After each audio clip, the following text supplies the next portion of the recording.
बिस्मिल्लाहिर्रहमानिर्रहीम। अस्सलाम वालेकुम नाज़रीन, आप देख रहे हैं प्राइम टाइम विद टीएम। मैं हूं तारिक महमूद। कौमी असम्बली का इजलास जिसमें मकबूजा बैतुल मुक़द्दस में जो कुछ हो रहा है, जो जुल्म और बर्बरियत हो रही है, उसके ऊपर तमाम एजेंडा ख़त्म करके उस पर बात जारी है। शहबाज शरीफ साहब ने तकरीर की, शाह महमूद कुरैशी साहब ने तकरीर की।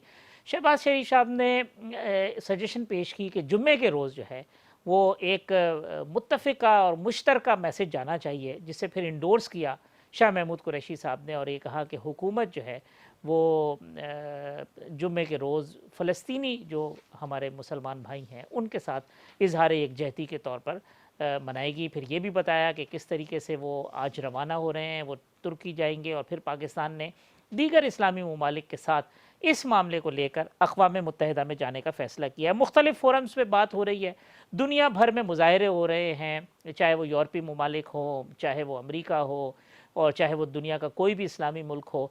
लेकिन ये होता क्या रहा है आज तक? हमेशा ये हुआ है कि जब भी इस किस्म की जुल्म व बर्बरियत हुई है, मुज़ाहरे होते हैं चंद रोज़, वही इसराइल जो ख़ुद जारहियत का इर्तिकाब करता है, पहले ख़ुद जो है वो खून की होली खेलता है, फिर ख़ुद ही वो चीज़ों को अनाउंस करके बंद कर देता है। इंटरनेशनल मीडिया जो है वो इस मामले को, जहाँ पे एक तरफ जो है वो ताकत है और दूसरी तरफ नहित्ते मासूम और बेगुनाह लोग हैं, इस तरह से बयान किया जाता है कि जैसे शायद ये कोई जंग हो रही है।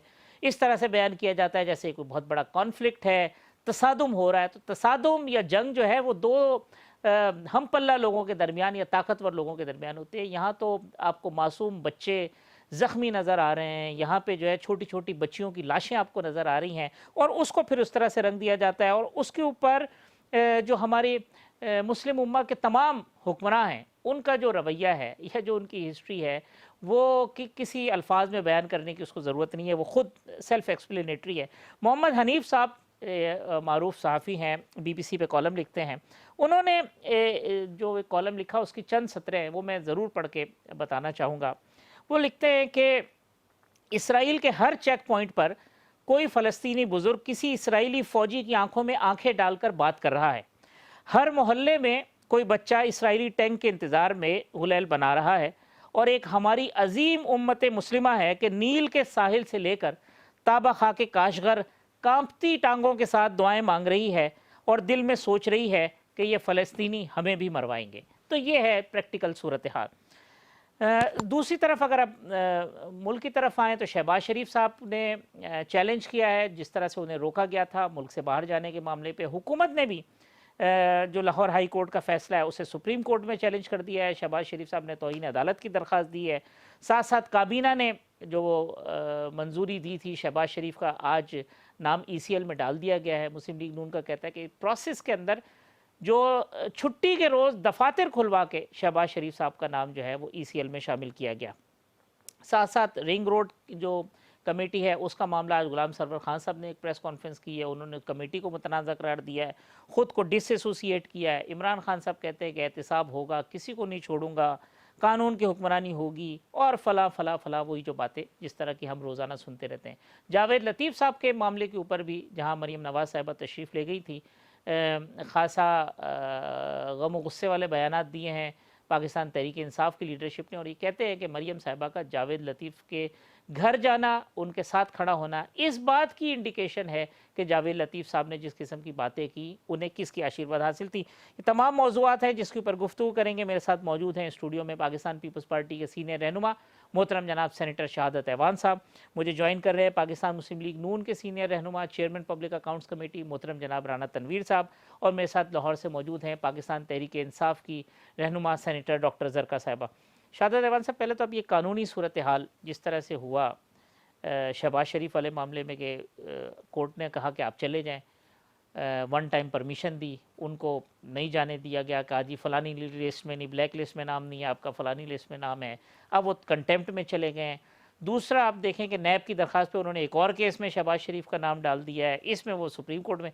तो ये तो जो कानूनी मामलात हैं इसमें जो है हाफिज़ साहब, ये बात बड़ी सामने नज़र आ रही है कि जहाँ तक जो शहबाज शरीफ साहब का मसला है, देखें कोर्ट के सामने उनको 7 तारीख को बाकायदा जो है कोर्ट ने परमिशन दी और कोर्ट ने अपने ऑर्डर में इस हद तक भी लिखा कि अगर इवन उनका किसी ब्लैक लिस्ट में नाम भी है और ईसीएल में नहीं है तो इनको बाहर जाने की इजाज़त दी जाए। ठीक। और मीडिया के ज़रिए से और आम हालात से जो कुछ पता चला या जो कुछ भी मिनिस्टर साहबान जो कुछ कहते रहे कि इनका ईसीएल पे नाम डाला जाएगा, किसी लिस्ट पे इनको ब्लैक लिस्ट पे डालेंगे, उस पे करेंगे, ये उससे ज़ाहिर होता है कि जिस वक्त कोर्ट का ऑर्डर पास हुआ उस वक्त डिप्टी अटॉर्नी जनरल कोर्ट में मौजूद थे, 2 असिस्टेंट डायरेक्टर एफआईए के जो है वो मौजूद थे, उनकी मौजूदगी में वो ऑर्डर पास हुआ। और उससे बाद उस ऑर्डर में चूँकि उन्होंने आपने इलाज के लिए एक एप्लीकेशन दी थी, उनका साबका कंडक्ट भी ये बताता है कि वो गए हैं और आए हैं। इलाज हर बंदे का बुनियादी हक़ है और उसके ऊपर एक अदालत आलिया ने उनको इजाज़त दी थी। उस पे रोकना ये साफ ज़ाहिर है कि ये हुकूमत डटी हुई है पॉलिटिकल विक्टिमाइजेशन पे, ठीक। जिसको चाहे वो जिस तरीके से डील करे। तो मेरा ख़्याल ये है कि इस तरीके से उनका रोकना ये एक नामुनासिब सा तरीक़ाकार था। अगर उनको पहले ये सब चीज़ें नज़र आ रही थी तो इस तरीके से उनको बिहेव नहीं करना चाहिए था। इससे आम आवाम में और दुनिया में ये तो असर जाता है कि पाकिस्तान जो है उसका सिस्टम मुनासिब नहीं है। एक तरफ तो आप देखते हैं कि अपने लोग जिनके ख़िलाफ़ केसेस हैं, जिनके ख़िलाफ़ इन्वेस्टिगेशंस हैं, उन पे एक अपने ही आदमी को इन्वेस्टिगेशन इंक्वायरी के लिए आप खड़े होकर उनको फारिग कर देते हैं। आपके प्रोसिक्यूटर वहाँ खड़े होकर कह देते हैं जी कि कोई केस नहीं बना हुआ। तो मेरे ख़्याल में इस मुल्क में अब ये वाली गेम जो है ना, एक दूसरे को प्रेशराइज़ करने वाली, ये ख़त्म होनी चाहिए ताकि ये मुल्क अपनी सही डगर पे चले और आवाम को रिलीफ अब ये मिल सके। कंटेम्प्ट अलहदा चलेगी, जिसके खिलाफ जो अपील में गए हैं वो अलहदा चलेगा? देखें, अपील में तो उस ऑर्डर के ख़िलाफ़ सुप्रीम कोर्ट में वो गए हैं। कंटेम्प्ट इस बात का है, वो ऑर्डर अगर सेट असाइड जब तक नहीं होता वो अपनी फील्ड होल्ड करेगा। ठीक। कंटेम्प्ट में इसलिए गए हैं कि अदालत ने उनको जाने की इजाज़त दी लेकिन गवर्नमेंट ने उनको रोक लिया। तो ये दो मुख्तलिफ चीज़ें हैं। एक वो कहते हैं कि वो ऑर्डर जो कोर्ट ने किया वो गलत ऑर्डर किया, और दूसरी साइड पे जो उन्होंने कंटेम्प्ट लगाया इस बात पे लगाया कि अदालत की बजा आवरी में जो है हुकूमत ने रोड़े अटकाए। ठीक। राना साहब, ये शहबाज शरीफ साहब किसी ख़ास मामले पे कोई ख़ास मैसेज लेके कोई ख़ास मिशन पे जा रहे थे, जो ऐसा तो वाज़े तौर पे लगता है कि टेक्निकली उनको रोका गया है या दिन निकाले गए और कोशिश की गई कि वो ना जाए ताकि बाद में अभी ये कोर्ट कोर्ट खेलते रहें और मज़ीद टाइम जो है ना वो स्पेंड हो? नहीं हाफिज़ साहब, मैं एक बात बताऊं जो कहा है शहादत साहब ने, उस पे बड़ी उन्होंने तफसील से लीगल साइड की पे जो लीगल उसका इम्पेक्ट है या उसका जो ऑर्डर है कोर्ट का या इनकी एक्सप्लेनेशनें थी या इन्होंने कोई एक और लिस्ट बना के उस प्रीटेक्स्ट पे रोक लिया, तो मैं समझता हूँ कि कोई ख़ास मैसेज तो नहीं था सिवाय ये इसके कि वो चेकअप के लिए जा रहे थे और चेकअप कराने के बाद वापस आ जाते, क्योंकि पीछे उनकी हिस्ट्री देखें तो वो जब चीज लंबी उनकी मेडिकल हिस्ट्री है, जब वो जद्दा में थे तो उस वक्त जब एक्साइल में थे तो उस वक्त इनको कैंसर डायग्नोज हुआ था स्टमक का। तो वहाँ पे सऊदीज़ जो जितने भी डॉक्टर्स थे या हॉस्पिटल थे, उन्होंने वहाँ पे प्रोफेसर वगैरह उन्होंने कहा कि इनको अमेरिका ले जाएं। वो अमेरिका गए, अगर आपको याद होगा तो वहाँ पे उनका एक ऑपरेशन भी हुआ और फिर ट्रीटमेंट भी हुई, जैसे वो क्योर कर गए अल्हम्दुलिल्लाह। फिर उसके बाद रेगुलर वो चेकअप के लिए जाते रहे हैं, जब चीफ मिनिस्टर भी थे, और अपने खर्चे पे वो जाते रहे लंदन में और 6 मंथली वो कराते रहे चेकअप। और मेडिसिन तो चलती हैं। जब वो जेल में थे तो उनका क्योंकि 7 महीने का अरसा हो चुका था, तो वो जब निकले हैं तो उनकी ये प्रायोरिटी थी कि मैं जब पॉलिटिकल एक्टिविटी शुरू करूं तो उससे पहले मैं एक चेकअप करा लूं। सही। तो वो गए कोर्ट में, क्योंकि इनको पता चला था ईसीएल में नाम नहीं है लेकिन वो ब्लैक लिस्ट में है, क्योंकि ब्लैक लिस्ट से जब वो कुछ कोर्ट ने ईसीएल पे कुछ थोड़े से अपनी एक जजमेंट दी तो उसके बाद इन्होंने ब्लैक लिस्ट क्रिएट कर ली। ठीक। तो उसके बाद उन्होंने एक और जो पढ़ा है अब कोई नेशनल PNIL कुछ PNI Pakistan personal not in list, कुछ इस तरह की। ये वैसे national- राणा साहब आपने पहले सुना था इस लिस्ट का नाम? आज तक नहीं सुना, आज तक नहीं सुना। ये बनाते जाएंगे लिस्ट का, कोई ना कोई लिस्ट नई कोई नाम रख के वो कह देंगे कि जी फलां कपड़े की जिसने पहने हुए हैं उसकी भी लिस्ट बना लें कि जब वो जाए तो उसको रोक सकते हैं हम। ये इनके टकोसले हैं। पर अब जो जिस भोंडे अंदाज से इन्होंने ये काम किया है, वैसे तो सारी पॉलिटिकल विक्टिमाइजेशन सारे जितनी भी की है, तर्जमान शुरू हो जाते हैं दड़ दड़ दड़। जब ये फैसला आया है उस वक्त भी आपको याद होगा, जिस तरह अवान साहब ने बताया है कि उस वक्त भी वहाँ पे सारी नैब को भी उन्होंने बुलाया हुआ था, एफआई वाले भी थे, अटॉर्नी डिप्टी अटॉर्नी जनरल या जितने भी प्रोसिक्यूटर साइड के होते हैं वहाँ पे थे। और वहाँ सारे उन्होंने नेचुरली मेडिकल के लिए जब जो उनकी हिस्ट्री थी वहाँ पे ही जाके चेकअप होना था, तो एक डिले हुआ था उनका चेकअप, तो उस वजह से।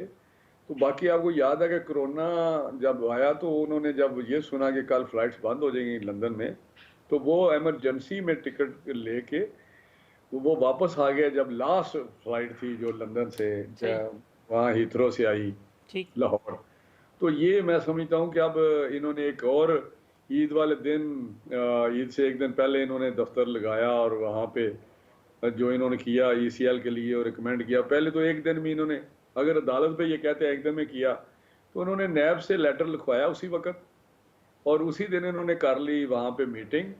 और वहाँ सब कमेटी, कैबिनेट कमेटी जो है, सब कैबिनेट कमेटी ऑन ईसीएल, जी उसकी रिकमेंडेशन ले ली। अगले दिन ईद थी, तो आपको पता है अब वो थोड़ा सा मीडिया भी जो बादशाह हुई, तो उन्होंने सोचा कि यही ना अदालत में होके जी हमने छुट्टी वाले दिन ये काम किया, तो आज सर्कुलेशन नहीं की, तो आज कैबिनेट में मेरा हाल आज या सर्कुलेशन की कराई है, कोई करा दी है उन्होंने। सुबह सुबह ही उन्होंने ट्वीट कर दिया कि जी वो हो गया नाम शामिल। मैं समझता हूँ कि ये एक बदनीति पे सारा जो जितना भी उन्होंने काम किया प्रोसीजर है, ये इंतकामी कार्रवाई है। और इतना खौफ है शहबाज साहब से कि जिस तरह वो लंदन गया तो पीछे इनका तख्ता उल्ट जाएगा। तो मैं समझता हूँ कि इस खौफ, भागने से, आंखें चुराने से नहीं काम चलेगा। शहबाज साहब ने कोई लंदन प्लान बनाना था राणा साहब? यार लंदन प्लान क्यों, एक फैशन हो गया है लंदन प्लान क्यों, क्या वो बात है जो यहाँ नहीं हो सकती, मुझे बताएं। वहां जाके क्या करना था? बोरिस जॉनसन से मीटिंग करनी थी। अगर भाई साहब से मीटिंग करनी है तो यहाँ भी हो सकती है, रोजाना उनकी बातचीत होती है। वहां पे क्या कोई नक्शे बनाने थे उन्होंने बैठ के? ये मुझे समझ नहीं आती। ये एक खौफ है उनका जो इनको ले डूबे जा रहा है। और अगर उनको चाहिए कि इतनी एनर्जी ज़ाया करने के इधर, उनको चाहिए परफॉर्म करें, डिलीवर करें, लोगों को रिलीफ दें, पाकिस्तान को प्रोग्रेस की तरफ लेके जाएं, तो शायद उनका बेहतर रिजल्ट मिल सके। ठीक। तो जो इस तरह करते हैं, इस तरह तो आंखें चुराने से कुछ नहीं होगा कि मुझे दबा लें, आपको दबा लें, शहबाज साहब को दबा लें, किसी को दबा लें। तो आप 3 साल हो गए दबाते, बल्कि हमें तो 4 साल हमारा भी था, एक जो आखिरी साल था उसमें जो अशर हमारा किया वो भी आपको सामने है। जो जो उसमें लोग करते रहे हमारे साथ, सिटिंग प्राइम मिनिस्टर के साथ जो किया, तो ये एक लंबी दास्तान है। अब सब लोगों को पता है कि मसला है क्या। अब ना मीडिया इसको बाय कर रहा है, ना लोग बाय कर रहे हैं इनके जिन कामों को। तर्जमानों को बुला लेते हैं और कहते हैं कि तर्जमानों से मुल्की सूरत हाल और माशी सूरत हाल डिस्कस की। हालांकि टास्क एक ही मिलता है कि शहबाज साहब के ऊपर आप बरसना शुरू हो जाए। तो मैं समझता हूँ ये क्या तमाशा लगाया हुआ है। हमें सीरियसली काम करना चाहिए मुल्क के लिए, लोगों के लिए। लोग मर रहे हैं, मुल्क जो है नीचे की तरफ जा रहा है, और हम हैं कि बस लगे हुए हैं कि शहबाज साहब को पकड़ लो, शहबाज साहब को बाहर न जाने दो। आज सबसे बड़ा मसला पाकिस्तान का शहबाज साहब का लंदन जाना है। सही, यही मसला है ना। हाफिज साहब मुझे बताएं। डॉक्टर साहब इसमें कोई आपको कोई शक नहीं होना चाहिए कि एक ही मसला है, ना कोई और मसला रह गया है, ना माशी मसला है, ना गुर्बत है, ना बिजली के बिल हैं, ना पेट्रोल की कीमतें हैं, ना लोगों की रोटी का मसला है, ना चीनी, ना कोई और। सिर्फ ये है कि पाकिस्तान से पकड़ लो, जाने ना पाए। भाई जाना किधर है उन्होंने, खुदा के लिए। ठीक है, मैं जवाब लेता हूँ। डॉक्टर जरका साहब, राणा साहब की आपने बात सुनी, कहते हैं शहबाज शरीफ सवार हो गए हैं आपके औसान पर, कोई और चीज़ नज़र नहीं आ रही, बस कोशिश यही है कि शहबाज साहब को बाहर ना जाने दें। तो खौफजदा है इतने ज़्यादा शहबाज साहब जी, इतने खौफजदा है शहबाज साहब से, यानी राणा साहब कहते हैं कि खौफ सवार। मुझे मौका दीजिएगा। बहुत शुक्रिया आपका। बिस्मिल्लाहिर्रहमानिर्रहीम। मैं राणा साहब की बातें सुन रही थी। सब आवाज़ आपकी ख़राब हुई है। तो इनके अपने आसाब पे अभी तक नहीं हुए, क्योंकि इनकी अपनी जितनी भी चल रही हैं, इनकी जो बातें चल रही हैं अपने लंदन हेड ऑफिस से। अरे जनाब, ये क्या बात कर रहे हैं लंदन प्लान? पूरे का पूरा टब्बर तो लंदन में बैठा हुआ है, यानी टब्बर क्या, समधी भी बैठे हुए हैं, भाई बच्चे भी। तो हम शहबाज साहब पे बात नहीं करते क्योंकि वो एक खास आदमी है, उनको हर किस्म की मराहत देना इनका बहुत जरूरी काम है। मैं बात करती हूँ पाकिस्तान ने जो तरक्की की है पिछले 2.5 सालों में, जिसको शहबाज शरीफ की बातें करके उसके बारे में बात नहीं होती।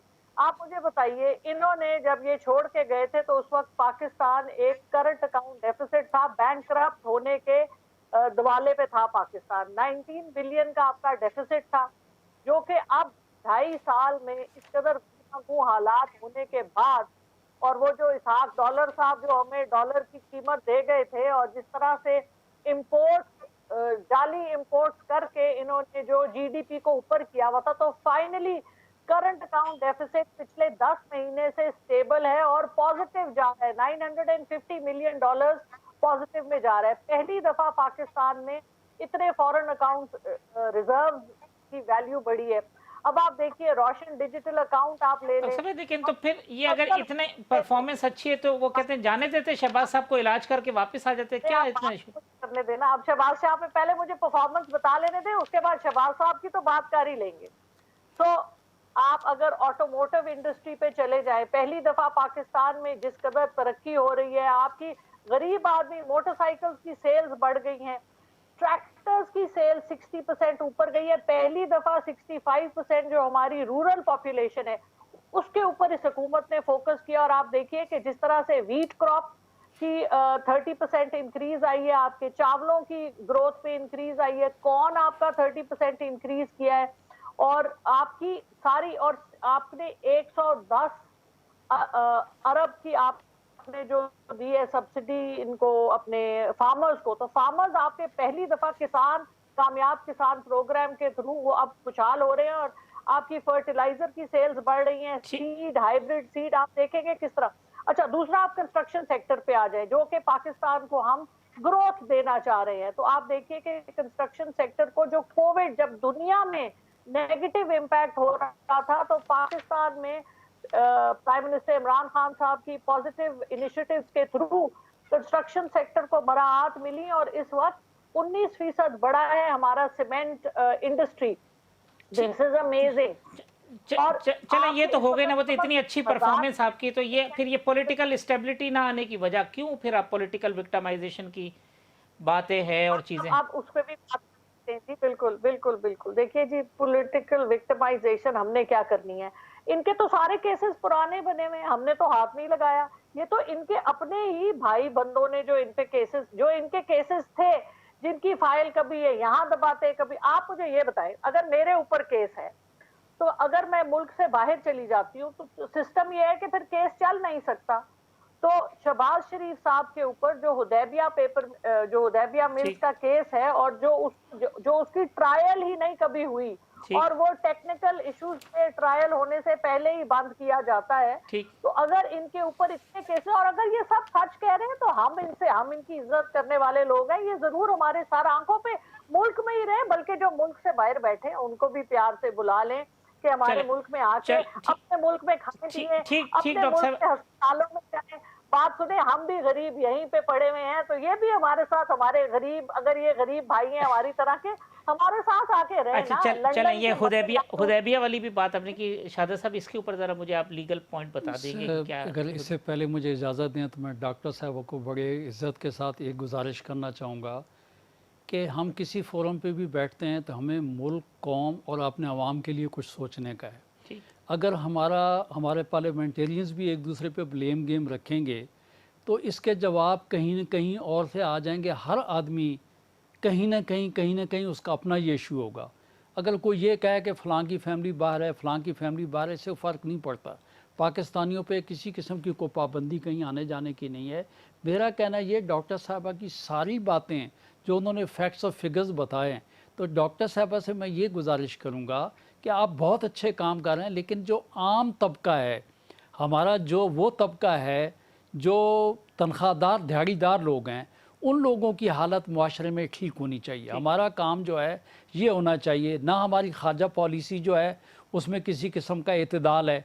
तो मेरा कहना ये है कि हम सारे जो हैं कहीं किसी फोरम पे बैठकर कोई इस किस्म का काम करें जो कि अवामुन्नास और हमारे जो अवाम हैं उनके मफाद में बेहतर हो। बाकी रह गया आपने हुदैबिया उसका कहा पेपर मिल का, तो ये बात अंडरस्टूड है कि ये रेफरेंस साल 2000 में दाखिल की गई। और उसके बाद सिलसिला ये रहा कि ये रेफरेंस दाखिल होने के बाद लाहौर हाई कोर्ट में चैलेंज हुई, लाहौर हाई कोर्ट के बाद सुप्रीम कोर्ट में चली गई। सुप्रीम कोर्ट में जब ये वहाँ पे रेफरेंस पहुँचती है तो काजी फैज़ ईसा साहब की बेंच में लगा, तो काजी साहब ने ये कहा कि भाई बात ये है कि जितने जो फेक अकाउंट असल चले, इस पहला केस था जिसकी बुनियाद पे ये वर्ड फेक अकाउंट जो है ना ये पॉपुलर हुआ। तो ये वाहिद पहला केस था जिसमें चूँकि एक मौसूफ जो हैं वो बाकायदा उन्होंने जुडिशल स्टेटमेंट दिया कि हमने इस तरीके से काजी फैमिली के जो हैं अकाउंट्स खोले और इस तरीके से हमने इंडियन अकाउंट में वो रकूम जो हैं यहाँ पे भेजी, फिर उसके बाद हमने उसी अकाउंट में से फॉरेन करेंसी अकाउंट्स जो हैं उनमें से रकूम बाहर भेजी और उनको 92 के एक्ट के तरीके से जो है एक प्रोटेक्शन हासिल हो गई थी ताकि कोई पूछ ना सके। खैर नैब ने ये सोचा कि एक वो पेपर मिल जो अपने कर्जे में जा रही थी, जो नुकसान में जा रही थी, यकदम उसमें इतनी इन्वेस्टमेंट्स क्यों आई। जब उस पर प्रोब करना शुरू हुआ तो जिन लोगों के अकाउंट्स थे किसी किस्म के कोई चीज़ न मिली, बल्कि एक आदमी ने उल्टा इकबाल जुर्म भी कर लिया। उस पर 2000 में वो इंक्वायरी चली, आगे गई। जब सुप्रीम कोर्ट पहुंचती है तो सुप्रीम कोर्ट ने कहा कि इनके ख़िलाफ़ चूँकि कोई किसी किस्म की कोई एविडेंस नहीं है, और हत्ता कि इस हद तक कोर्ट ने कहा कि इस किस्म की फजूलियात की जो चीज़ें हैं उनको कोर्ट कचहरी या अखबारात में, मीडिया में भी इन चीज़ों को ना उछाला जाए। फिर उसके बाद उसमें उन्होंने देखा एविडेंस कुछ और कलेक्ट करके नैब ने सप्लीमेंट्री रेफरेंस दाखिल कर दी। जब सप्लीमेंट्री रेफरेंस दाखिल कर दी तो हर एक को लीगल असिस्टेंस है, तो अक्यूज साइड जो है उसने ये कहा कि ये रेफरेंस हो नहीं सकती क्योंकि इस पर चेयरमैन नैब के जो है वो सिग्नेचर नहीं है। तो लाहौर हाई कोर्ट ने उसको भी जो है ना दाखिल दफ्तर कर दिया। अब सिलसिला ये रह गया कि हमारे आइन में और कानून में दो चीज़ें वाज़ेह हैं। कॉन्स्टिट्यूशन में तो ये है कि कोई ट्रायल 2 दफ़ा नहीं हो सकती। ये वाहिद केस है जिसमें कोई ट्रायल किसी किस्म की हुई नहीं है। ये तो अभी यूँ समझ लें कि उर्फ़ आम में अभी चालान के स्टेज के ऊपर केस था कि टेक्निकल बुनियादों के ऊपर वो केस जो है ना आगे पीछे होगा। उसके बाद ये है कि नेक्स्ट ये है कि अगर इसको मान भी लिया जाए कि ये सिलसिला है तो इसमें कोई फ्रेश एविडेंस आती है तो नॉर्मल हमारे यहाँ जो पाकिस्तान में कवानीन है उसमें नई जजमेंट आने से पहले इवन कि अगर ट्रायल भी हो रही है तो कोई ना कोई अगर कोई उसमें डेवलपमेंट होती है तो वो कोर्ट के सामने रखी जा सकती है। तो ये बात आगे उस दिन चलेगी जिस दिन नैब को आगे बढ़ाएगी। लेकिन एक बात साबित हो गई है कि इस मुल्क की नैब जो है उसको हुकूमत ही चला रही है, क्योंकि ये जितने स्टेटमेंट्स मैंने देखे हैं वो सारे के सारे गवर्नमेंट के दोस्तों की तरफ से आए हैं। नैब की तरफ से, किसी इन्वेस्टिगेटर की तरफ से कोई इस किस्म की कोई मूवमेंट दिखाई नहीं देती है। ये तो यानी इसका मतलब ये है कि ये पहले से डिसाइड कर लिया और जो भी चीज़ नैब की तरफ से इनिशिएटिव होगा वो प्रोवाइडेड बाय गवर्नमेंट होगा या इनिशिएटेड बाय द गवर्नमेंट होगा। देखें जो सिलसिला सूरत हाल ये है कि हमारे तो आपने पुराने बहुत से दोस्त PTI में आजकल बैठे हुए हैं, तकरीबन इस गवर्नमेंट को चला भी हो ही रहे हैं, और उनको पाकिस्तान पीपल्स पार्टी का जो एक्सपीरियंस था, जो कुछ भी था, उसके अलावा उनके पास कोई लीगल असिस्टेंस है नहीं। तो यही वजह है कि वो दोस्त हमारे जो है, हमारी गवर्नमेंट जो है किसी न किसी चीज़ पे या एक्सपोज हो जाती है या फिर वो यू टर्न ले लेती है। रान साहब, ये एक बात आज शेख रशीद साहब ने कही कि जी ये शहबाज शरीफ साहब जैसे आपने कहा लास्ट फ्लाइट लेके आ गए, वो कहते हैं वो तो ये समझ के आए थे कि मुल्क में कोरोना की जो सूरत हाल है वो ख़राब हो जाएगी, लोग जो है ना वो बहुत ज़्यादा क्यास होगा, बड़ी तादाद में जिस तरह इंडिया वाली सूरत हाल है वो यहाँ पे होगी, तो वो तो उससे सियासी फ़ायदा उठाने के लिए आए थे। और फिर ये हुदैबिया वाला बात जो शहादत साहब ने कही, इसके ऊपर भी अगर आप अपने कमेंट कर दे तो। देखिए, शेख रशीद जो है वो मैं समझता हूँ कि ज़हनी एक बीमार आदमी है, सॉरी टू से, क्योंकि मेरे साथ तो वो 40 साल से पहले 85 में था जब हम पहली दफ़ा मेंबर बने हैं, तो मैं इतना करीब से उनको जानता हूँ और उनकी सारी हरकतों से कनात को जानता हूँ। लेकिन उस पर मैंने क्या कमेंट करना है ये आप मुझे बताएं कि वो डेंगी का जो एक यहाँ पे आया था, एक बीमारी आई थी, जिस तरह उन्होंने उसको फेस किया और जो उन्होंने सारा वार फुटिंग पे उसको मैनेज किया शहबाज साहब ने, और जिस तरह डेथ शुरू में हुई और फिर बिल्कुल वो ख़त्म हो गया। और फिर KPK में जब डेंगी हुई तो वो भी आपको पता है वहाँ PTI की गवर्नमेंट थी, तो वहाँ पे उन्होंने सरेंडर किया, हाथ पाँव मारने के बाद उन्होंने बिल्कुल नीचे लेट गए और फिर कहा कि जी पंजाब से हमें असिस्टेंस दी जाए। तो वहाँ से कुछ जो डॉक्टर्स के वहाँ बैजेस थे वो बेचे, बैज मुख्तलिफ बेचे कि वहाँ पे जाकर ट्रीटमेंट करें अगर आपको याद हो तो उस एक्सपीरियंस पे, क्योंकि पाकिस्तान में जब भी कोई प्रॉब्लम होता है, जब जद्दा में थे तो वहाँ से भी उनकी पहले जाते नहीं थे। आपको याद होगा कि जद्दा में जब मुशर्रफ ने भेजा इनको तो वो नहीं जाते थे, ठीक। उनको ज़बरदस्ती उन्होंने बांध शान के तो फेंक दिया कि नहीं आप जाएं। ये भी एक हिस्ट्री है। और फिर वापस आने की भी उन्होंने कोशिश की एक दो दफ़ा, जो उनको रोका गया, और फिर जिस तरह हुआ वो सारा आपके सामने एपिसोड जितने भी हैं। तो वो कोविड की वजह से यहाँ आए कि मैं जो भी अपना एक्सपीरियंस है, वो 10 साल एक चीफ मिनिस्टर एक सूबे के रहे हैं, वहाँ उन्होंने बड़ी मिसाली सूबा बनाया, बड़ी प्रोग्रेस की है, और माने जाते हैं दुनिया भर में कि उनकी काम, उनका लगन, उनकी मेहनत, उनकी एफिशिएंसी, तो उनकी गवर्नेंस। तो उन्होंने वो पहुँचे कि मैं कोई कंट्रीब्यूट कर सकता हूँ तो अपने मुल्क के लिए करूँ, और अपने लोगों को अगर मैं कोई रिलीफ अपनी तजर्बे की बिना पे दे सकता हूँ, गवर्नमेंट को कोई मैं असिस्ट कर सकता हूँ। गवर्नमेंट तो पूछने को तैयार नहीं है राणा साहब, वो तो नहीं, किसी मैं आपको बताता हूँ ना, जब वो आए तो उनकी वो तोक़ुआत जो थी, तोक़ुआत तो यही होती है ना जी, ठीक। कि एक मुश्किल आई हुई है, तो हर जो इस ओहदे के लोग हैं, इस स्टेचर के पॉलिटिकल लोग, उनकी ख्वाहिश होती है कि मुल्क में जो मैं जो कर सकता हूँ करूँ। तो वो जब आए तो यहाँ पे बाबा अब आदम ही निराला था। जब शहबाज, जब इन्होंने मीटिंग बुलाई तो वो वहाँ पे गए, बिलावल साहब गए और शहबाज साहब भी उसमें गए, और इमरान खान साहब उसमें आए, स्पीच की और उठ के चले गए। फिर उसको आपको याद होगा कि ये भी उठ के चले गए कि हमने जो बात करनी थी, हमारी सुन के तो जाते ना, हमारी तजावीज़ सुनते। तो ये एक स्टोरी है जो ये मान गढ़ के वो आए थे, या क्यास हो जाएगा या इंडिया वाली सिचुएशन हो जाएगी और यहाँ पे बड़ा पॉलिटिकल कोई फ़ायदा हो जाएगा। क्या फ़ायदा हो जाएगा भाई, वो तो रिस्क में आया कि यहाँ कोरोना है तो यहाँ आके फंस गया, बीमार आदमी है। तो वो ये बातें इनकी, उसके बाद भी वो गए हैं, आए हैं, जाते आते रहे हैं, कोई मसला ऐसा नहीं है। लेकिन अब जो आप बात कर रहे हैं देबी वाली जी, वो फिर शहादत अवान साहब ने उनको, क्योंकि वकील भी हैं, बड़े सीनियर वकील हैं, उन्होंने बड़ा इसको बताया है। हम भी समझते हैं कि इस पर जितनी कोशिश थी इन्होंने करके देख ली। एक जो एक मुर्दा उखाड़ते रहते हैं, ये मुर्दे उखाड़ते रहते हैं। अब मैं आपको बताऊं, स्वाय चीख चाड़े के, स्वाय शोर शराबे के, फिर इनको शर्मिंदगी होनी है। जिस तरह पहले केसों में हर दफ़ा शर्मिंदगी होती है, कोई केस भी एविडेंस के हिसाब से कनेक्ट नहीं होता, फिर कहते जी ये वाइट कॉलर क्राइम है। भाई वाइट कॉलर क्राइम को कोई सर्कमस्टांशियल, कोई आगे पीछे कोई चीज़ आप लिंक करते हैं, इस तरह तो नहीं होता कि मैं कह दूंगा जी हाफिज साहब ये हैं, बस ये कह देनी काफ़ी है। आगे कुछ तो उसके बेसिस होते हैं ना। पर्पस क्या राणा साहब? मीडिया ट्रायल है, एंगेज करना है, आपको प्रेशराइज करना है, इसके के लोगों को इन्होंने बावर कराया, क्योंकि खुद देखें, जब मुझ में क्वालिटी नहीं है, मैं ऑनेस्टली आपको बता रहा हूँ, मैंने इलेक्शन इतने लड़े हैं, जितने भी 85 के बाद जनरल इलेक्शन हुए हैं सारे लड़े हैं।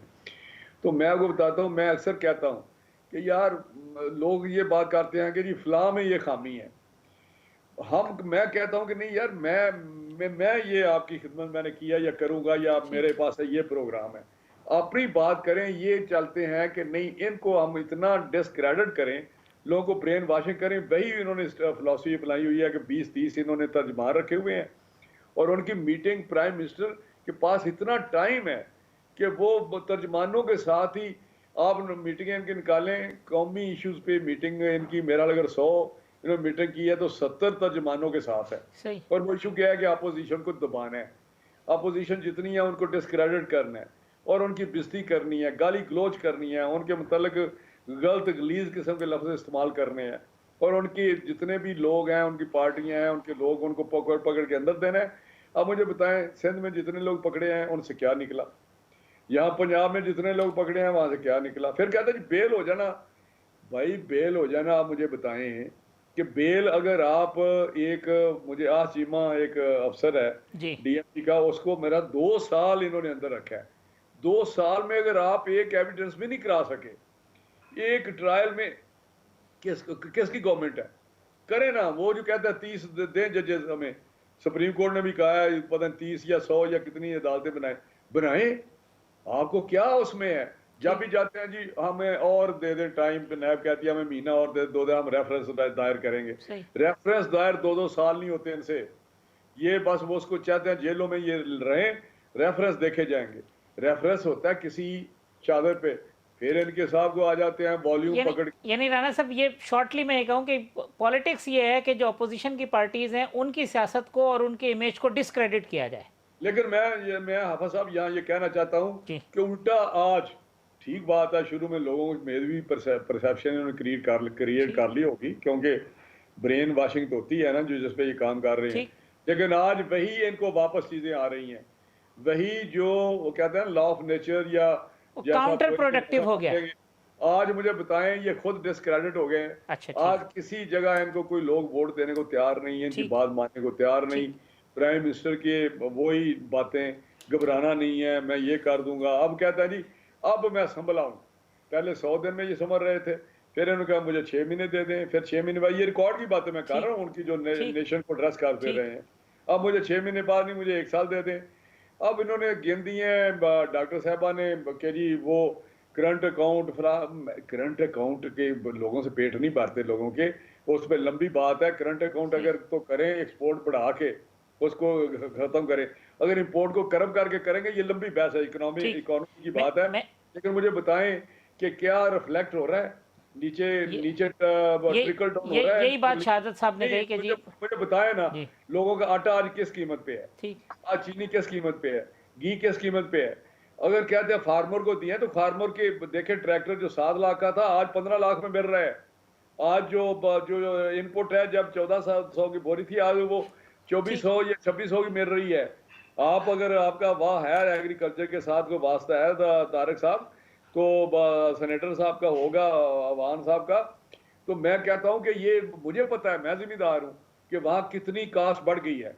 ये कहते हैं जी कि ये हमने इतना इनको सब्सिडी दे दी, खुदा के लिए कहाँ सब्सिडी दी है? लोगों को तो डीजल महंगा मिल रहा है, लोगों को बिजली महंगी मिल रही है ट्यूबवेल पे, लोगों को वहां पे इनपुट्स महंगे मिल रहे हैं, बीज महंगा मिल रहा है, उनको ट्रैक्टर महंगे मिल रहे हैं। कौन सी चीज है जिसका वो हम पे बर्डन नहीं आया? ठीक राणा साहब, मैं इन बातों को, मैं एक वक्फा में क्या जा रहा है, क्या उनको खाने पीने की चीजों में कोई थोड़ा सा रिलीफ भी मिले?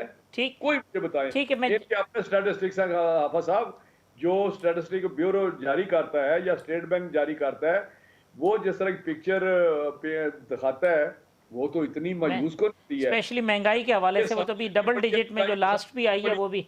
राणा साहब, मैंने एक वक्फा ले लूं, वक्फे के बाद आते हैं तो डॉक्टर जरका से जवाब लेते हैं कि भाई ये अपोजिशन को डिस्क्रेडिट करते करते कहीं खुद जो है वो डिस्क्रेडिट हो रहे हैं। एक वक्फे के बाद बात करते हैं।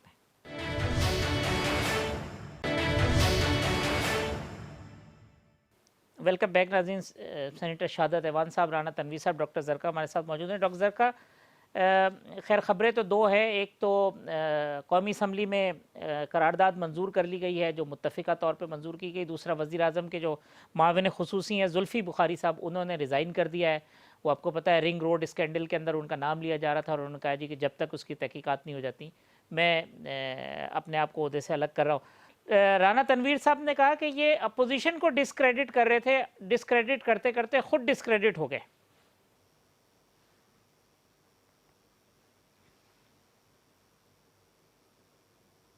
डॉक्टर साहब, आप सुन पाई हैं? मैं दोबारा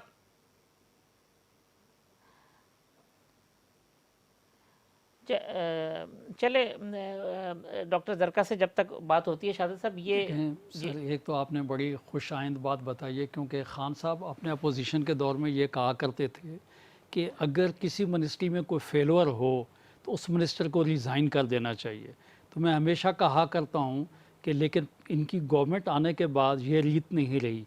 पहली दफ़ा जुल्फ़ी बुखारी साहब जो हैं वो उन्होंने रिज़ाइन दिया है, तो मेरा कहना ये है कि अगर अपोजिशन के लोग जो हैं वो ब्लैक लिस्ट पे, स्टॉप लिस्ट पे, ECL पे जा सकते हैं, तो चूँकि उनके ख़िलाफ़ पाकिस्तान का सबसे बड़ा कि स्कैंडल जो है उनका और चौधरी ग़ुलाम सरवर साहब के ख़िलाफ़ आया है।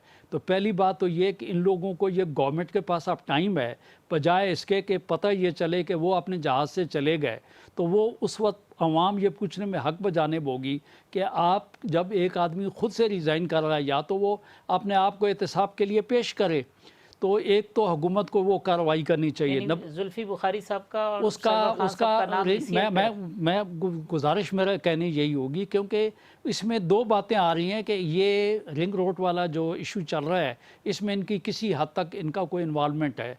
जहाँ तक चौधरी सरवर साहब की बात है, 36 किलोमीटर को 65 किलोमीटर पे 66 किलोमीटर, ये 1 किलोमीटर नहीं, 66 किलोमीटर 2 अरब 30 करोड़ रुपए की 66 किलोमीटर। और मैं उसके बाद करूँगा कि मैं तो ये समझता हूँ कि चौधरी सरवर साहब गो के उन्होंने PIA के हादसे के बाद या इतने अपने पाकिस्तान के इतने पायलट्स जो हैं उनके जेली डिग्रियां, जेली लाइसेंस करने के बाद, पाकिस्तान को दुनिया में बदनाम करने के बाद, उस इशू के ऊपर उन्हें असूलन तो रिज़ाइन करना चाहिए था कि उनकी मिनिस्ट्री में ये हुआ, उन्होंने नहीं किया।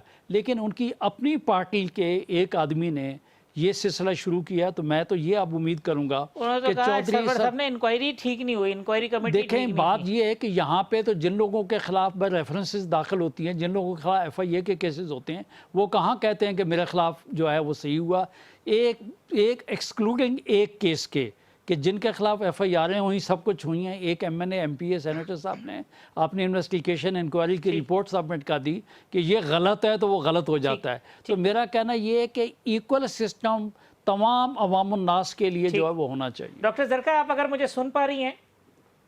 जी बिल्कुल जी। राना साहब ने कहा था कि ये अपोजिशन को डिस्क्रेडिट करते करते खुद डिस्क्रेडिट हो रहे हैं। जी, बहुत शुक्रिया। बड़ी अच्छी लगी मुझे राना साहब की बातें। वो कहने लगे कि पकड़ पकड़ के शहबाज शरीफ साहब को सऊदी अरेबिया लेके गया। बिल्कुल सही कह रहे हैं, बड़ी मिन्नतें समझते, वो तो जाना ही नहीं चाहते थे। बिल्कुल जैसे नवाज शरीफ साहब गए और माशाल्लाह अल्लाह ताला इन सबको सेहत दे, जो पाकिस्तान में बीमार होते हैं और बाहर जाके अल्लाह इनको इतनी सेहत दे देता है कि फिर वापस ही नहीं आते ये लोग।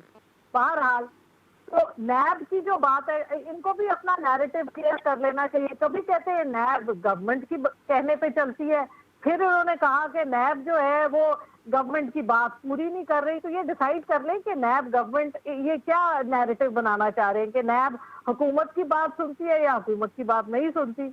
बहरहाल बात ये है कि देखिए जी, हम तो परफॉर्मेंस की बात कर रहे हैं, ये बार बार अपनी बातें करते हैं कि वो कहते हैं ये जो आपकी परफॉर्मेंस है, लोगों को क्या मिला, ना आटा कम, ना चीनी कम, ना घी कम। मैं बताती हूँ आपको, आटे और चीनी की भी बात बताती हूँ। मुझे टाइम दीजिएगा क्योंकि मुझे ये कनेक्शन की वजह से कुछ टाइम बहुत कम मिला है। तो आटे और चीनी की जहां तक बात है, आपको पता है कि कोविड के बाद पूरी दुनिया में एक प्राइसेस इंक्रीज किए हैं। There is inflation all over the world. सब दुनिया की जितनी भी बड़े और छोटे मुल्क हैं, उनकी इकोनॉमीज खत्म हो गई हैं, गिर गई हैं। अमीर मुल्क जो हैं वो इस वक्त नेगेटिव चले गए हैं। लेकिन अल्हम्दुलिल्लाह पाकिस्तान में ये हाल नहीं हुआ। आप देखिए कि आलमी मार्केट में जो फ्यूल है, ऑयल जो है, उसकी कीमत 180% बढ़ी है, लेकिन पाकिस्तान में सिर्फ 45% उसके कंपैरिजन में बढ़ी है। दुनिया में चीनी की कीमत 60% बढ़ी है, पाकिस्तान में सिर्फ 18% बढ़ी है। खाने का जो तेल है उसकी कीमत दुनिया में 76% बढ़ी है, पाकिस्तान में सिर्फ 20% बढ़ी है।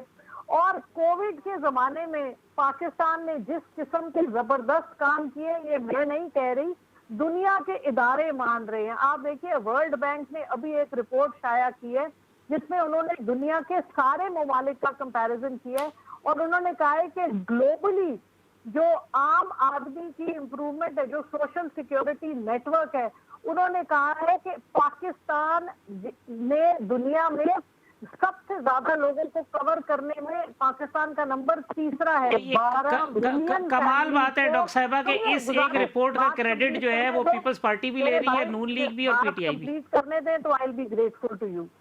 12 मिलियन फैमिलीज को कैश मिला है और उस कैश में वो जो एक इमरजेंसी कैश फंड था जो कि 1200 अरब का था, जो पिछले साल लोगों को दिया गया है, उससे लोगों में, और आप बता दें कि 12,000 ईच फैमिली को मिला है, 12 मिलियन फैमिली पाकिस्तान की। और इसको world bank, world economic forum और दुनिया के जो बड़े इदारे उन्होंने इसकी वजह से पाकिस्तान को बहुत हाई रैंकिंग दी है। फिर मेरे भाई ने फरमाया कि हमारी फॉरेन पॉलिसी खराब है। अरे वाह, हमारी फॉरेन पॉलिसी खराब है, इसीलिए तो कश्मीर का एजेंडा सिर्फ हम ही लेके यूनाइटेड नेशंस में जा रहे हैं। फॉरेन पॉलिसी खराब है तो पहली दफा पाकिस्तान ने गद्दाराने वतन यानी कुलभूषण यादव का नाम लिया इंटरनेशनल फोरम्स पे। पाकिस्तान की हम रिप्रेजेंटेशन खराब कर रहे, इसीलिए दुनिया दुनिया के हिसाब में प्राइम मिनिस्टर इमरान खान को लोग उनकी पजीराई कर रहे हैं। आपका ओआईसी में पाकिस्तान लेके गया है, ब्लास्फेमी के इशू को ओआईसी में पाकिस्तान लेके गया है, नबी करीम सल्लल्लाहु अलैहि वसल्लम की नामूस को लेके गया है। जिस तरह से हमने दुनिया में पाकिस्तान की इज्जत कराई है, पहले तो हम पर्चियों पे ही चलते थे, ये पहली दफा पाकिस्तान एक सॉवरेन कंट्री की तरह, एक बाइज्जत मुल्क की तरह खड़ा हुआ है। आगे चलते और मेरे भाई मेरी बात सुने, 2.5 साल रह गए हैं, बल्कि 2 साल ही रह गए हैं इलेक्शन में। मैं इनसे बिल्कुल अग्री करती हूँ, ये बहुत मंजे हुए सियासतदान है मेरे भाई। तो इलेक्शन में पता चल जाएगा अगर हमने काम डिलीवर फिर बोलेंगे जिमनी इलेक्शनों में पता तो चल रहा है आपको, राणा साहब फिर बताएंगे। नहीं, पता चल रहा है, बिल्कुल ठीक है। देखिए जी, वो जितनी सीटें थी उनमें मैं आपको 2-3 बातें बता दूं। पहली बात तो ये कि उसमें से 90% जो पंजाब की तो सारी सीटें नून लीग की थी, और ये इस बात की शाहिद है ये बात कि हम धांधली नहीं करते। दूसरी बात ये है कि आप मार्जिन देखें, यानी मार्जिन कम हुआ है, जिसमें जनरल इलेक्शन में इन्होंने 60,000 हमसे ज्यादा लिए थे। अब इनका सिर्फ हमसे 5 से 6,000 का मुआवजा रह गया। अभी हमारी परफॉर्मेंस कहने को इतनी बुरी है, तो आप देखिए आगे नजर आएगा, काम खुद बोलेगा। वक्त का मैं डॉक्टर साहब राणा साहब, ये रिंग रोड वाला हमारे साथ मुकाबले में आए और कौम की तरक्की के लिए हाथ पकड़े। मैं देखती हूँ, मेरे भाई कह रहे थे, बिल्कुल मैं इनसे एग्री करती हूँ। ये इन हीरोज जिनको हमने जीरो से हीरो बनाया हुआ, इन लोगों को छोड़े। आप बात करें कौम की तरक्की की, पानी के मसाइल, चले डॉक्टर साहब, बड़ी लंबी बात हो गई, अब आपने सारी कसर निकाल ली। राणा साहब, ये रिंग रोड वाला मंसूबा जुल्फी बुखारी ने इस्तीफा दे दिया जी। शाहद साहब कहते हैं नाम ईसीएल में डालें। देखिए, मैं जो चले टाइम तो नहीं है, इसी पे बात कर लेते हैं। छोड़े परफॉर्मेंस की क्या बात करनी है, वो तो लोग जानते हैं जो हो रहा है। लेकिन जो वान साहब ने कहा है, मैं थोड़ा सा उससे मुख्तलिफ मेरा ख्याल है कि ये जो जुल्फी बुखारी साहब ने रिज़ाइन किया है, ये इनकी एक तरीके की फिर वही एक वारदात है। मैं आपको सच्ची बात बता रहा हूँ, इन्होंने अलीम खां के रेफरेंस बना, उसको इन्होंने रिज़ाइन करा के जेल में दे दिया, और जेल में वो रहे ही नहीं, वो घर रहते थे। ये मुझे ज़ाती तौर पे पता है, मैं आपको बता रहा हूँ। जेल में नहीं रहते थे, वो घर पे रहते थे। अलीम खान साहब अपने घर पे रहते थे जिस वक्त, जितना अरसा मैं आपको बता रहा हूँ, मैं ऐसे तो नहीं बात कर रहा आपसे। तो सप्तान खान फिर वो आ गए और आगे फिर वो मिनिस्ट्री लेके बैठ के बहुत, फिर अब वो फूट उन्होंने तो मचाया हुआ है। फिर ये जो सप्तान खान था वो गया, वो आ गया, फिर बन गया। ये डस्की वाला इलेक्शन था, उस्मान साहब ने वहाँ पे रिज़ाइन किया और वहाँ पे आके दोबारा फिर बैठ गया। ये इनके एक टकोसले हैं अपने आप को। एक जुल्फी बुखारी साहब का मैं पढ़ रहा था कि जी मैं वहाँ पे बड़े मज़े से रह सकता हूँ, मेरी वहाँ पे ओवरसीज था मैं। भाई आप तो इधर दिहाड़ियाँ लगाने के लिए आए हुए हैं। आपका जो 1200 डॉक्टर साहब कह रही हैं, हमारी बहन के जी 1200 का हमने रिलीफ दिया, वो 1200 अरब। मैं अब क्या बात करूं, जो सास प्रोग्राम है वो इनका पता नहीं कितने अरब का, 120 का या कितना, लेकिन वो बेनज़ीर इनकम सपोर्ट प्रोग्राम है जो 40 अरब से पीपल्स पार्टी ने शुरू किया, और हमने उसको मेरा कोई 100 के करीब पहुँचाया। और इन्होंने आके एहसास प्रोग्राम, क्योंकि इनके पास अक्सरियत नहीं थी, इन्होंने चेंज करने की कोशिश की। ये तो बर्दाश्त नहीं कि बेनज़ीर का नाम हटा दिया जाए, और फिर एहसास प्रोग्राम उसको साथ ही गुडमुड करके एहसास प्रोग्राम शुरू कर लिया। ये वही प्रोग्राम है जो शुरू किया हुआ है। आप मुझे बोलने मेरी बात सुन लें जी जो इन्होंने अभी बात प्रोग्राम के ऊपर मुझे बोलना है, क्योंकि जो ये बातें कर रहे हैं इनको करेक्ट करना बहुत जरूरी है। अरबों में है हाफिज साहब, वो भी अरबों में है। ये अरबों से नीचे तो काम ही नहीं, बात ही नहीं करते। चाहे RNLG का स्कैंडल हो, जो इन्होंने लेट मंगवाई है, वो 120 अरब का है। जो पोस्टल सर्विस को जो कर रहे थे वो 118 अरब का। अरबों में चाहे मेमन डैम हो, वो 280 का हम दे रहे थे, इन्होंने आगे 320 का दे दिया। 40 अरब उसमें इन्होंने कर लिए। रज़ाक दौद वो भी दिया रज़ाक दौद को। तो ये जुल्फी साहब वाला मामला आई वॉश है, यानी सिर्फ वो उसके बिल्कुल आई वॉश है। वही ये काम करेंगे, वही सब कुछ होगा, वही सेक्रेटरी इनको रिपोर्ट करेगा ओवरसीज मिनिस्ट्री का। मैं आपको बता रहा हूँ, ये शहादत अवान साहब मेरी बात सुन लें, सिर्फ रिजाइन एक जमा हो जाएगा और काम करते रहेंगे और महीने बाद उनको क्लीन चिट मिल जाएगी और फिर आगे बैठ जाएंगे। ये बैठे तो फिर भी रहेंगे। आप नोट कर लें, ये बैठे रहेंगे। शाहदाद साहब कहते हैं ईसीएल में नाम डालें उनका, हुक्म जारी करते रहेंगे। शाहदाद साहब कहते हैं ईसीएल में नाम डाल दें। सर देखें, मैं अगर राना साहब की मैं बात मान लूँ, मेरा कहना ये है कि चूँकि एक चीज़ सरफेस हो गई है, ठीक, तो इसको रोकने के लिए आसान तरीका ये है कि अगर गवर्नमेंट सिंसियर है और आप समझते हैं, जो जिस तरीके से हाफिज़ साहब ने कहा कि वो कहते हैं मैं तो बाहर जाके बैठ के आराम से बैठ सकता हूँ। पहले भी देखें, डॉक्टर जो हेल्थ के मसाइल पे ऊपर डॉक्टर साहब आए, करोड़ों घरबों की गबन करने के बाद बाहर चले गए। जितने बाकी उसके अलावा भी फाइनेंस मिनिस्टर कोई आए ड्यूटी करके बाहर चले गए। मैं ये कहता हूँ, जबकि मौजूदा गवर्नमेंट का स्लोगन ये है कि इलाज भी यहीं पे करें, इन्वेस्टमेंट भी यहीं पे करें, तो भाई वो जो लोग यहाँ पे इक़्तिदार या इक़्तिदार से बाहर में हैं, तो वो कम से कम इस मुल्क में भी रहें। तो मेरी एक डॉक्टर साहब बस एक हल्की सी छोटी सी रिक्वेस्ट है कि डॉक्टर साहब आपके अज़ाइम बहुत अच्छे हैं, आप आवाम की बहुत खिदमत कर रहे हैं, तो मैं आपको एक मशवरा दूंगा कि आपकी गवर्नमेंट भी बहुत अच्छी चलेगी। सबसे पहले तो मैं आपको ये कहना चाहूँगा, जहाँ तक आपने ख़ारजा पॉलिसी के हवाले से बात की है, वो लोगों ने अब बहुत कुछ जो है कहना कहलाना शुरू कर दिया है। उसके अलावा जहाँ तक आपकी एक बहुत लंबी पार्लिमानी जो है आपके मिनिस्टर्स की फ़ौज है, इसको आप कर्टेल करें, क्योंकि आपके मैनिफेस्टो में ये चीज़ थी कि लिमिटेड जो है ना वो होना चाहिए। दूसरी बात ये है कि IMF के लिए आपने खुद कहा था कि हम कशकोल तोड़ेंगे, उसको तोड़ें। तीसरी बात, उसके बाद मैं ये कहता हूँ कि आप कहती हो महंगाई हो गई है। आज मुझसे किसी दोस्त ने पूछा अगले दिन, बोला यार कि ये किस तरीके से PTI का दोस्त, किस तरीके से महंगाई जो है कम हो सकती है। मैंने कहा बड़ा आसान काम है, सुबह शाम आप ये करते हैं, ऑर्डिनेंस जारी करते हैं, तो भाई एक आप ऑर्डिनेंस जारी कर दें कि किलो का जो बट्टा होगा आधे किलो का, वो किलो गिना जाएगा, ऑटोमेटिकली चीज़ें सस्ती हो जाएंगी। अच्छा ठीक है, मैं डॉक्टर साहब आपसे एहसास प्रोग्राम पे आप ज़रूर कमेंट कीजिएगा। जावेद लतीफ़ के हवाले से राना साहब वो कहते हैं जी आप खड़े होते हैं, इसका मतलब है जो बातें कर रहे हैं उसको सपोर्ट है आपकी लीडरशिप की, और कोई किसी का कब्ज़ा माफिया की हम चीज़ें गिराते हैं। आज जावेद हाशमी साहब ने भी कहा है कि जी उनके साथ बड़ी ज़्यादती हुई है, वो कहते हैं जी आप सपोर्ट करते हैं सारी इलीगल चीज़ों को। शॉर्टली कमेंट कर देंगे सर। नहीं देखिए, मेरा ख्याल है ये आप एक ऐसे इशू बना लेते हैं। जुवेद लतीफ़ पार्टी का एक बंदा है, उसके साथ गिरफ्तार हुआ है, तो उसकी फैमिली के साथ मेरा ज़्यादा यकजहती जाना लीडरशिप में कोई ऐसी बात नहीं है।